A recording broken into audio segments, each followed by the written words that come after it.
नमस्ते भाभी, thank God आप यहाँ पर आ गए। अदरवाइज यहाँ के लोगों से बात करने में ना मुझे तो बड़ी डिफिकल्टी हो रही थी। भाभी मैं तो यहाँ आना ही नहीं चाहती थी, मजबूरी में आना पड़ा। अब गांव में शादी निकल गई तो फिर किम कार्दाशियन के पापा ने बोला कि हमें जाना पड़ेगा, we have to go. No no no no no, Kim हमारा बेटा है, कार्दाशियन हमारी बेटी है।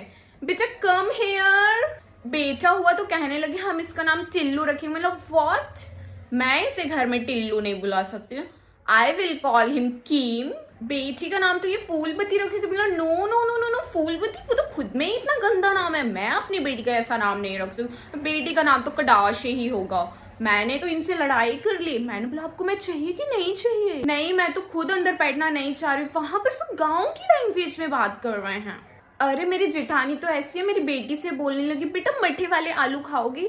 अब वो मेरे पास ही बोलती मम्मा व्हाट इज मठे वाले आलू।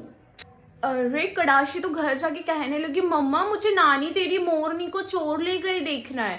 बताओ, मैं उन्हें गांव में इसीलिए नहीं लेकर आती। गांव में आकर ये सब सीखेंगे मेरे बच्चे। इनके पापा तो चाहते हैं कि बच्चे हर जगह जाएं, सबसे मिले जुले। अरे मैंने भी तो कोई स्टैंडर्ड मेंटेन करके रखा है अपने बच्चों का। मेरी जेठानी सुबह सुबह मेरे गेट पर आ गई, कहने लगी कि आज साड़ी पहना। अरे मैं साड़ी पहनूंगी? ये सूट पहन लिया है वो कम है?